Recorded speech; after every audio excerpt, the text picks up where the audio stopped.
HBO will release a new four-part documentary called Black and Missing, showcasing the inspirational stories of Black people searching for their missing loved ones. Joining me now is the creator of the documentary, Soledad O'Brien. Soledad, always glad to have you. How you doing? Hi, Roland. Always nice to see you as well. Thanks for talking about the documentary. So how did these originate?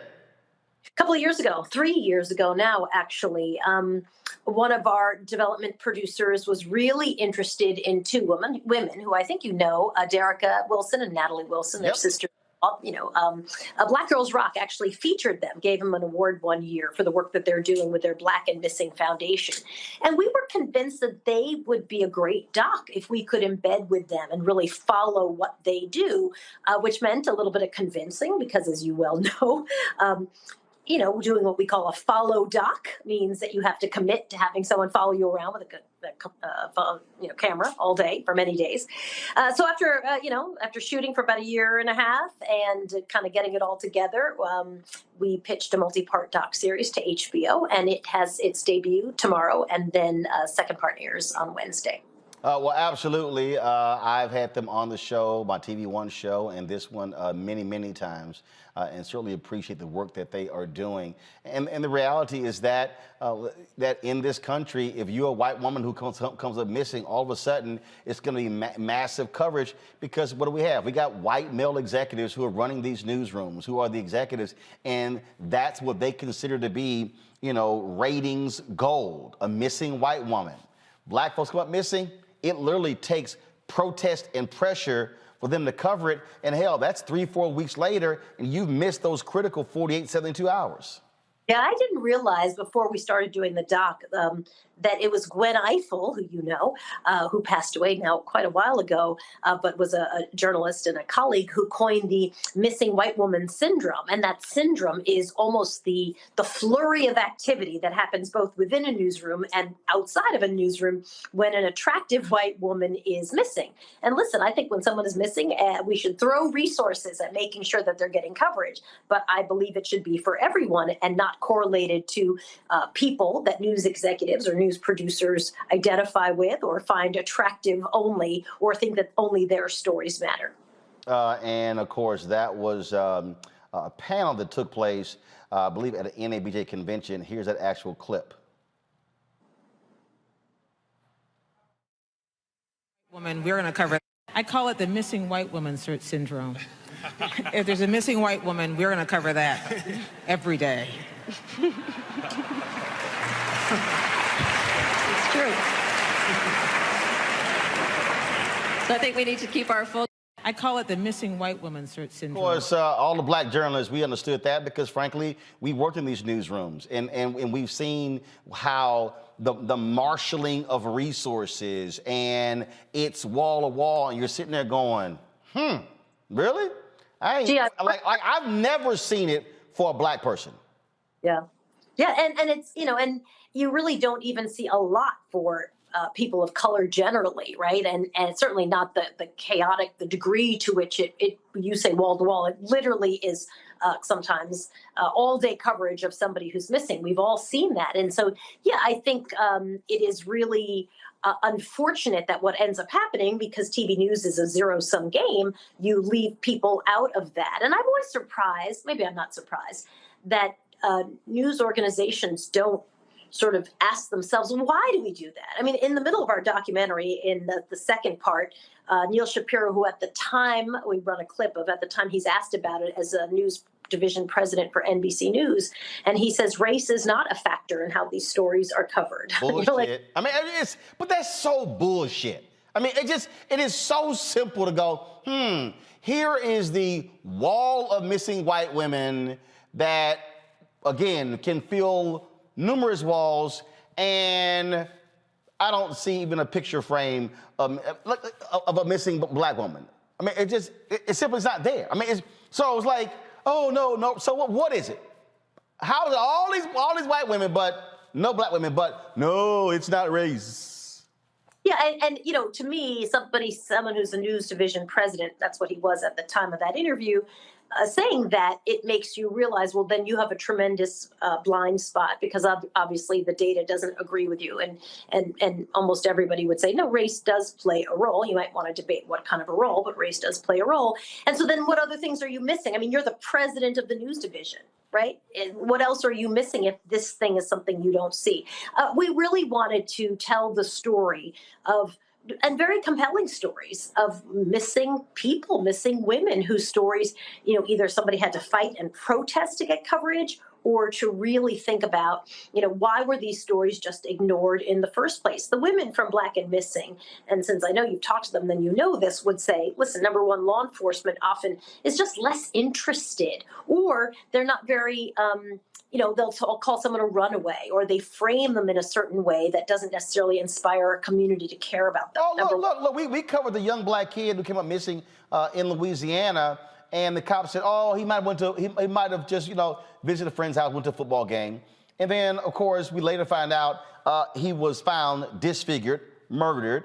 And then we hear that this white woman and her son picked him up from the house. Mom never knew and didn't know his whereabouts. And again, all of that crucial time where the cops just dismissed it, or what they do is they'll dismiss somebody African-American by saying, you know what, they probably just ran away, so call us back in 48 hours.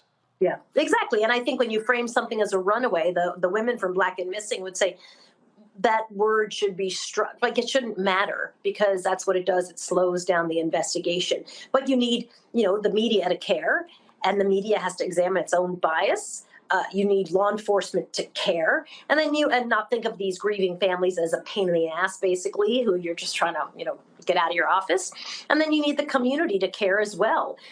So I think it is important. And the thing I found really amazing, Roland, when Gabby Petito's dad, I can't remember, I won't state it exactly right, but basically he said that the media should also help, tell the stories of other young women as well. This was at the moment when his own daughter was missing. This is before they found her body, right? Like, think about it, his lowest possible moment. And he's like, we should be looking for everyone. This is a horrible thing to have your child missing. It's not only white girls who are missing, it's lots of other people, and people of color, women of color over-index in the missing. So we should be looking for everybody. I was so stunned, to be honest, when he said that. I just can't imagine having that presence of mind and compassion for other people's stories when you have something horrible unfolding in your own family.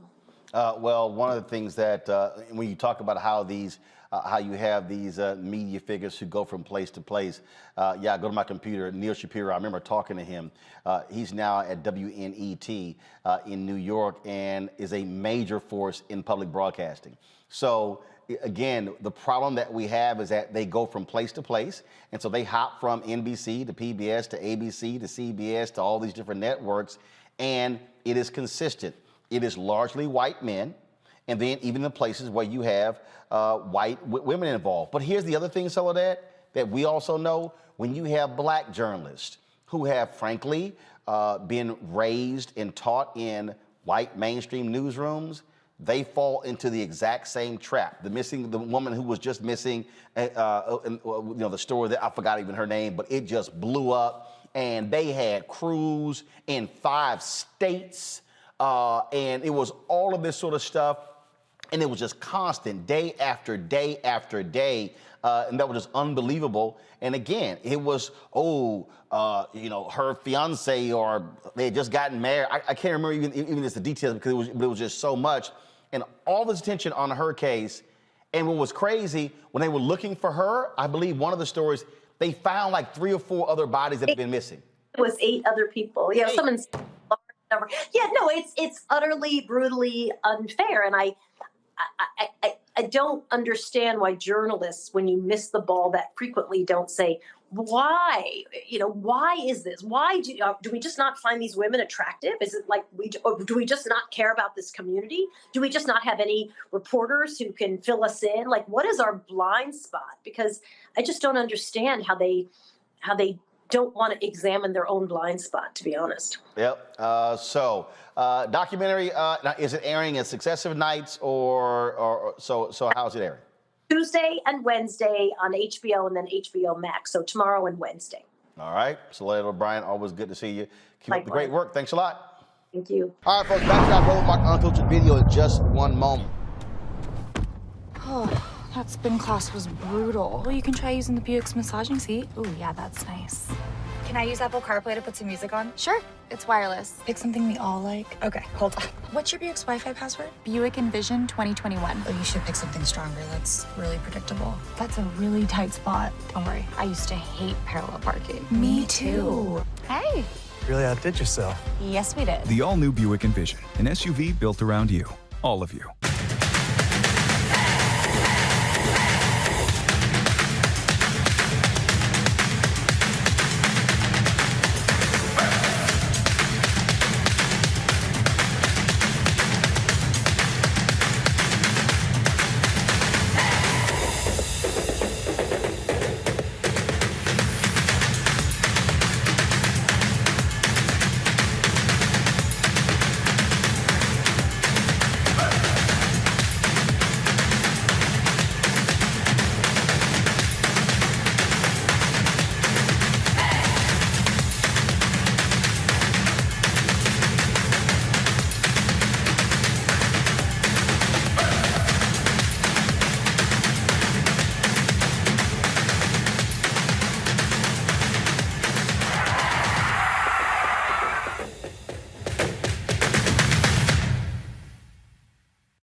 This weekend for the Bayou Classic, broadcasting live in partnership with Coca-Cola Friday and Saturday. You do not want to miss it.